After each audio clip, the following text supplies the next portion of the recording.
DNA की अगली story जो हम आपको बताने वाले हैं वो एक अंतर्राष्ट्रीय खबर है और इस स्टोरी की शुरुआत चंद्रगुप्त और चाणक्य के जीवन से जुड़ी कहानी से करते हैं।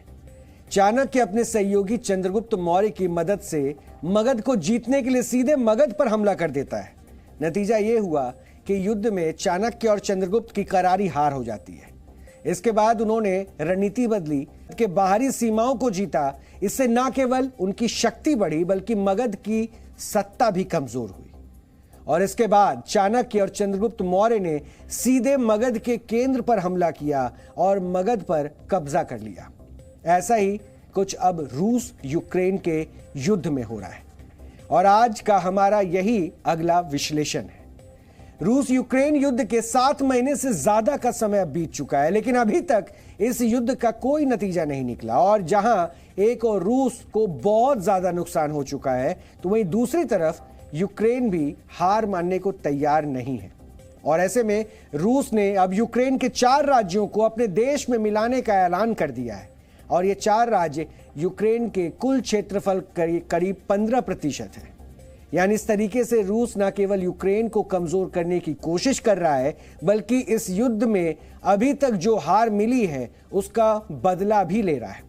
और यूक्रेन के 4 राज्यों को मिलाने के लिए रूस ने आज भव्य समारोह का भी आयोजन किया, जिसमें रूस के राष्ट्रपति व्लादिमीर पुतिन ने लोगों को संबोधित किया और इस दौरान पुतिन ने पश्चिमी देशों पर जमकर हमला भी बोला।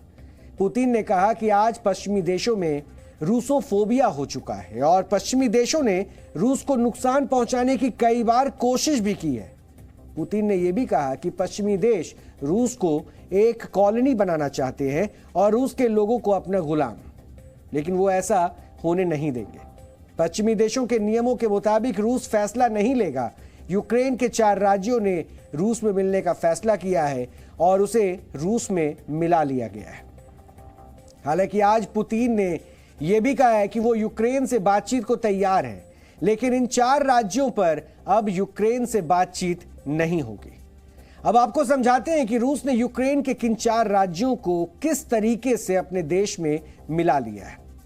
यूक्रेन के जिन 4 राज्यों को अपने देश में रूस ने मिलाया है वो है डोनेत्स्क, लुहांस्क, ज़पोरिज़िया और खेरसोन। मैप में आप देख सकते हैं कि यूक्रेन के 4 राज्य पूर्व में हैं और रूस की पश्चिमी सीमा से जुड़े हैं। यानी सीधे तौर पर रूस की सीमा का और ज्यादा विस्तार हो गया है और क्षेत्रफल के लिहाज से दुनिया का सबसे बड़ा देश रूस अब और भी बड़ा हो गया है। इस मैप में एक और यूक्रेनी क्षेत्र, यानी एक तरफ यूक्रेनी क्षेत्र क्राइमिया को आप देख सकते हैं, जहां पर वो पहले रूस का हिस्सा था, लेकिन वर्ष 2014 में रूस ने इसे भी अपने देश में मिला लिया था। क्राइमिया को मिलाने के लिए रूस ने जो रणनीति अपनाई थी, कमोबेश वही रणनीति यूक्रेन के इन 4 राज्यों को मिलाने के लिए भी रूस ने अपनाई है। यानी क्राइमिया पहले यूक्रेन का हिस्सा था और रूस ने उसे भी अपने में मिला लिया था और इन 4 राज्यों को मिलाने के लिए रूस ने 4 चरणों में काम किया है। पहले चरण में इन 4 राज्यों पर जोरदार हमले किए, यूक्रेनी सेना को कमजोर किया और लगातार ये बताया कि इस क्षेत्र के लोग यूक्रेन के साथ खुश नहीं हैं, बल्कि वो रूस से मिलना चाहते हैं। दूसरे चरण में इन 4 राज्यों को यूक्रेन से अलग स्वतंत्रता की मान्यता दे दी गई और तीसरे चरण में इन सभी राज्यों में जनमत संग्रह करवाया गया और यह बताया गया कि जनमत संग्रह में लोगों ने रूस में शामिल होने के पक्ष में मतदान किया है। चौथे और आखिरी चरण में इन सभी राज्यों को रूस में मिला लिया गया। यानी रूस ने 23 से 27 सितंबर के बीच डोनेत्स्क, लुहांस्क, ज़पोरिज़िया और खेरसोन में जनमत संग्रह करवाया था और मीडिया रिपोर्ट के मुताबिक रूस ने यह दावा किया कि डोनेत्स्क में 99.2%, लुहांस्क में 98.4%, ज़पोरिज़िया में 93.1% और खेरसोन में 87% लोगों ने रूस के साथ जाने के पक्ष में वोट डाला है। यूक्रेन, अमेरिका और यूरोपीय देशों ने रूस के जनमत संग्रह का कड़ा विरोध किया था और रूस पर नए प्रतिबंध लगाने की चेतावनी भी दी थी, लेकिन रूस पर इस विरोध का कोई असर नहीं हुआ और यूक्रेन के राष्ट्रपति व्लादिमीर ज़ेलेंस्की ने अपने उच्च रक्षा अधिकारियों और राजनेताओं के साथ अब एक आपात बैठक भी की और ये बैठक यूक्रेन के राज्यों को रूस में मिलाने के ऐलान के बाद हुई है। और इसके साथ ही जेलेंस्की ने अब यह भी कहा है कि नाटो में शामिल होने के लिए फिर से नया आवेदन देंगे।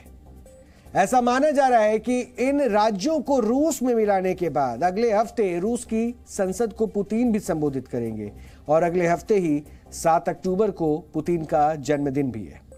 अब आपको रूस के एक्शन और उस पर यूक्रेन और अमेरिका के रिएक्शन से जुड़ी एक रिपोर्ट दिखाते हैं कि कैसे धीरे धीरे रूस ने यूक्रेन के पूर्वी क्षेत्र में पहले युद्ध, फिर जनमत संग्रह और अंत में कब्जा किया।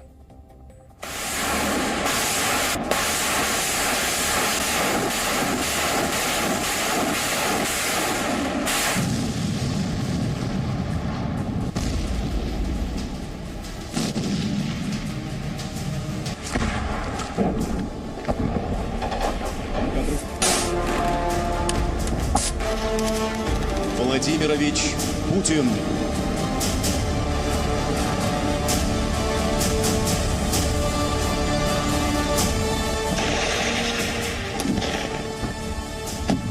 Они сделали выбор быть со своим народом, быть с Родиной, жить ее судьбой, побеждать вместе с ним.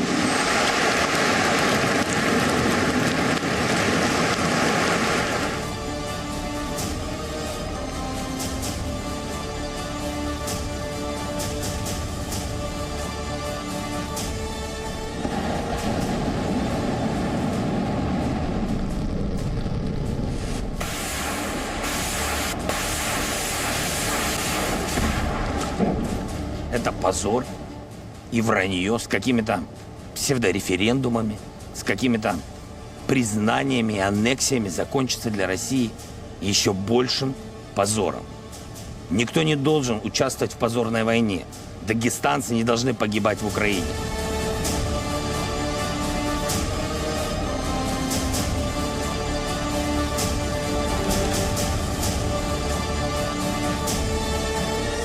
With your permission, I'd also like to briefly address the shameless and transparent effort by Russia to annex parts of its neighbor Ukraine.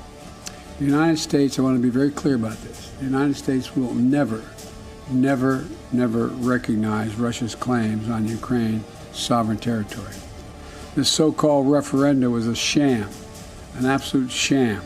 The results were manufactured in Moscow. And the true will of the Ukrainian people is evident every day as they sacrifice their lives to save their people and maintain the independence of their country and in defense of freedom as well.